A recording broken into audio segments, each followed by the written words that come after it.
Welcome again Chaudhary competition classes. तो Indian air force का जो सेकंड इनटेक है 2021 का, उससे संबंधित बहुत सारे कैंडिडेट के मन में एक ही डाउट है, इसकी जो पीएसएल है क्या 31 मई को रिलीज़ होगी या फिर से दोबारा से इसकी जो डेट है फिर से बढ़ जाएगी। तो आज जितने भी आई थिंक आपके मन में डाउट हैं इसकी जो पीएसएल है कब रिलीज़ होगी, 31 मई को हो पाएगी या फिर नहीं हो पाएगी, और नहीं होगी तो आखिर क्यों नहीं होगी, और इसकी जो ज्वाइनिंग है कब से प्रारंभ हो जाएगी। कट ऑफ से रिलेटेड मैं आपके लिए ऑलरेडी 2 से 3 वीडियो बना चुका हूं। तो कट ऑफ से रिलेटेड मैंने वीडियो बनाना इस समय थोड़ा जायज़ नहीं समझा, क्योंकि पहले ऑलरेडी मैं आपको सब कुछ समझा चुका हूँ कि इस तरह से आपके लिए वैकेंसी भी काफ़ी मात्रा में है। तो जो एक्स ग्रुप की आपको पता है रिटन एग्जाम की जो कट ऑफ थी 43 गई थी, वहीं वाई ग्रुप की जो कट ऑफ गई थी 29.25 कट ऑफ गई थी। तो मैं ऑलरेडी आपको बता चुका हूँ कि एक्स ग्रुप की जो कट ऑफ है सेम रिटन एग्जाम के बराबर ही जाने वाली है, जबकि उनकी जो वाई ग्रुप की कट ऑफ की बात करें तो इनकी जो पीएसएल है इसकी पीएसएल भी सेम 29.25 डेफिनेटली जाने वाली है। जिस कैंडिडेट के जो नंबर बन रहे हैं बॉर्डर के बिल्कुल समीप हैं, आई थिंक जिस कैंडिडेट के एक्स रूम में 43 नंबर है और जिस कैंडिडेट के वाई ग्रुप में आपका एक्स रूम में 43 है, वाई ग्रुप में 29.25 नंबर है, तो वह अपना यहाँ से श्योर समझे, बिल्कुल अपने माइंड में किसी भी प्रकार की कोई टेंशन ना पाले। तो देखिए पिछली बार क्या हुआ था, पिछली बार भी कहीं ना कहीं कोविड-19 पेंडेमिक की वजह से किस तरीके से जिस कैंडिडेट के एक्स रूम में 28 नंबर थे, क्योंकि आपको पता होना चाहिए इससे पहले जो जिस कैंडिडेट की जो ज्वाइनिंग हुई है आपका फर्स्ट इनटेक सेकंड इनटेक था 2020 का, तो वाई ग्रुप की जो कट ऑफ गई थी वो 33 नंबर गई थी।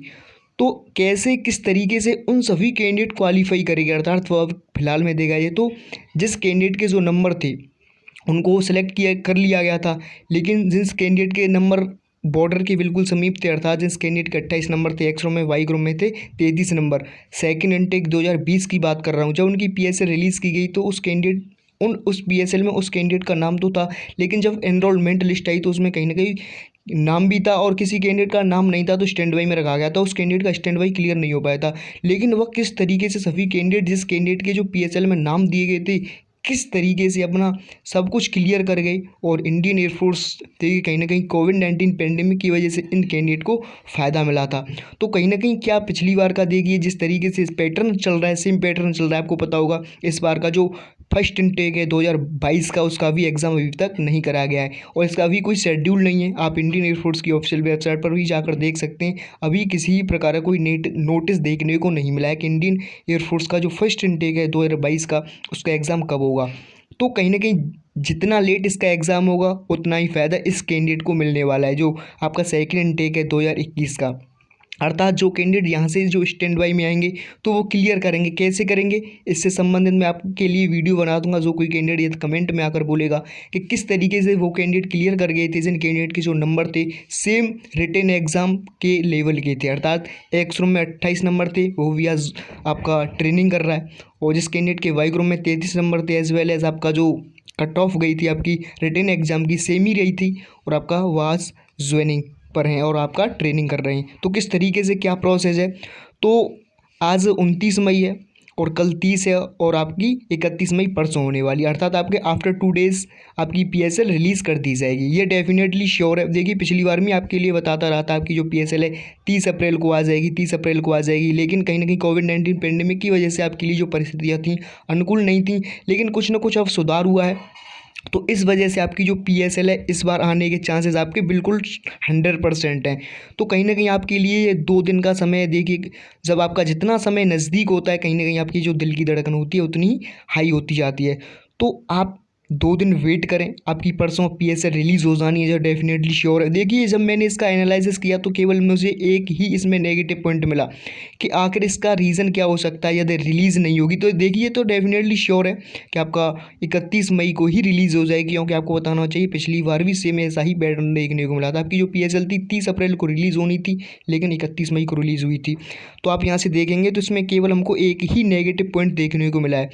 आपको पता होना चाहिए जो इंडियन एयरफोर्स है इसने एक स्पोर्ट्स की वर्दी निकाली थी, मैं आपको यहाँ से दिखाऊंगा। जो भी कोई कैंडिडेट यहाँ से इसको देख रहा हो तो आप यहाँ से इस नोटिस को भी पढ़ सकते हैं, इसमें साफ साफ मेंशन किया गया है और आप यहाँ से इसको रीड भी कर सकते हैं। इन व्यू ऑफ कोविड-19 restriction imposed by various state, तो अलग अलग स्टेटों में कोविड-19 का कहीं ना कहीं प्रकोप है, इस वजह से आपका जो आपको यहाँ से देख सकते हैं इसका जो स्पोर्ट्स वाली भर्ती निकाली गई थी इसका जो इनटेक था, और आप आपकी जो कैंडिडेट इस आपको पता है कि जो 31 मई को पीएसएल रिलीज़ होनी है, इसका जो इनटेक था सेम ही इनटेक था, लेकिन अभी तक इसका एग्ज़ाम नहीं कराया गया है। तो क्या इसका नेगेटिव इफेक्ट देखने को मिला? क्या इसकी वजह से आपकी जो पीएसएल है डिले हो जाएगी? तो देखिए, सबसे पहले आप अपने माइंड में इस बात को फिट कर लें कि इंडियन एयरफोर्स अपने जो नोटिफिकेशन निकालता है उसमें चेंज कर देता है। आप अपना ही देख लो, आपको अब तक ज्वाइनिंग भी कर लेना था और आई थिंक आपकी जो ट्रेनिंग थी अब तक लगभग कंप्लीट हो जाती। तो आप यहाँ से देख सकते हैं, तो इनटेक इंडियन एयरफोर्स चेंज कर देता है। आप फर्स्ट इनटेक 2021 वाले थे, लेकिन अभी आप क्या है कि सेकंड इनटेक 2021 में भेज दिए हुए हो, और कोविड-19 पेंडेमिक की वजह से तो आपका इनटेक चेंज हो जाता है। तो ऐसा कुछ नहीं है कि इनकी अभी क्या है कि जो कैंडिडेट ये बोले हैं कि इनका सेकंड इनटेक सेम ही इनटेक है 2021 का, तो अभी इनका एग्ज़ाम नहीं हुआ है, अभी इनका ट्रायल नहीं हुआ है, तो आखिर पीएसएल रिलीज़ होगी या फिर नहीं होगी, तो इसका कोई नेगेटिव इफेक्ट देखने को नहीं मिलेगा मेरे पॉइंट ऑफ व्यू से। जिस तरीके से इंडियन एयरफोर्स अपने पैटर्न में चेंज कर देता है, अपने नोटिफिकेशन में चेंज कर देता है, आप अपना ही देख लें। आप फर्स्ट इनटेक 2021 वाले थे, लेकिन ऑटोमेटिकली आप सेकंड इनटेक 2021 वाले हो चुके हो, और अभी तक आपका पीएसएल भी रिलीज़ नहीं की गई है। जब कि आप अपना जो नोटिफिकेशन निकाला गया था उस नोटिफिकेशन को रीड कर पाएंगे कि आपका जो पीएसएल तो 31 अक्टूबर 2020 को ही पब्लिश हो जाना था, लेकिन अभी आज क्या है कि 29 मई है, और 29 मई तक आपकी पीएसएल भी रिलीज़ नहीं हो पाई है। तो कहीं ना कहीं जो नोटिफिकेशन होते हैं, जो कि किसी भी आपका चाहे डिफेंस हो, एसएससी हो और आपका यूपीएससी हो, तो कोविड जब कोई महामारी आती है तो महामारी की स्थिति में क्या होता है कि कुछ ना कुछ उसमें चेंज देखने को मिलता है। तो ऐसा बिल्कुल यहाँ कतई स्वीकार नहीं है कि आपका इस पर नेगेटिव इफेक्ट देखने को मिलेगा। आपकी जो पीएसएल है डेफिनेटली 31 मई को रिलीज़ कर दी जाएगी। कट ऑफ से रिलेटेड मैं आपको बता ही चुका हूँ। जिस कैंडिडेट के एक्स ग्रुप में 43 नंबर है उसका भी 100% श्योर होना है, और जिस कैंडिडेट के वाई ग्रुप में 29.25 नंबर है उसका भी डेफिनेटली श्योर हो जाना तय है। तो कोई भी अपने माइंड में बिल्कुल किसी भी प्रकार की कोई टेंशन ना पाले, और जैसे ही नया कोई अपडेट मिलेगा मैं तुरंत आपके लिए बता दूंगा। तो जो कैंडिडेट पूछते हैं कि इनकी जो ज्वाइनिंग होगी कब होगी, तो इसकी जो ज्वाइनिंग है जून में प्रारंभ हो जाएगी। इसकी जो एनरोलमेंट लिस्ट है आपकी केवल 10 दिन बाद ही रिलीज़ कर दी जाएगी। यदि कोविड-19 नहीं होता तो आपको जो पीएसएल के जस्ट 40 डेज़ बाद आपकी एनरोलमेंट लिस्ट पब्लिश की जाती है, लेकिन जब से कोविड-19 पेंडेमिक की स्थिति हमको देखने को मिली है तो कहीं ना कहीं 10 दिन बाद ही आपकी एनरोलमेंट लिस्ट देखने को मिल रही है। क्योंकि आपको पता होना चाहिए 15 जनवरी को रिलीज़ की गई थी। कब रिलीज़ की गई थी? 15 जनवरी 2020-21 को। जो सेकेंड इनटेक है फर्स्ट इनटेक है 2021 का, उसकी जो पीएसएल रिलीज़ की गई थी वह 15 जनवरी को रिलीज़ की गई थी, लेकिन इसकी जो एनरोलमेंट लिस्ट जारी की गई थी वह 25 जनवरी को जारी की गई थी। अर्थात इसका सीधा सीधा मतलब है केवल 10 दिन बाद ही इसकी पीएसएल जारी कर दी गई थी। तो ऐसा ही आपका सेम पैटर्न देखने को मिलेगा।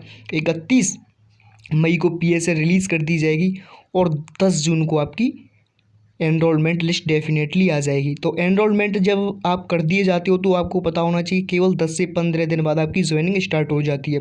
तो आपका जब से कोविड-19 हुआ है तो बहुत सारे चेंज देखने को मिले हैं। तो बहुत सारे कैंडिडेट ये भी पूछते हैं कि क्या इसका जो कॉल लेटर है फिजिकल भी आएगा या फिर आपका डिजिटल मोड पर आएगा। तो आपका जब से कोविड-19 हुआ है तो कहीं ना कहीं आपका जो कॉल लेटर है आपका डिजिटल मोड ही आता है, और आप अपना जो कॉल लेटर होता है उसको आप डिजिटल मोड ही डाउनलोड कर सकते हो आराम से। ठीक, कहीं ना कहीं तो डर तो सभी के मन में बना रहता है, लेकिन आप अपने इस डर को बिल्कुल देखिए। कहीं ना कहीं 2 दिन का समय है, और 31 मई आई थिंक जो कैंडिडेट इंतज़ार कर रहे हैं, चाहे 4 से 5 हज़ार कैंडिडेट हैं, तो कहीं ना कहीं उनके लिए बहुत ही अच्छा दिन होने वाला है। और आई थिंक यही हम आशा करेंगे कि जो भी कैंडिडेट जिस कैंडिडेट के एक्स ग्रुप में 43 नंबर है और वाई ग्रुप में 29.25 नंबर है वह यहाँ से अपना जो पीएसएल है उसमें स्थान श्योर कर पाए। तो आगे क्या पैटर्न होगा, और जैसे ही कोई नया अपडेट मिलेगा मैं तुरंत आपके लिए बता दूंगा। We are the eye of the storm. First responder in maritime emergency, ensuring maritime safety.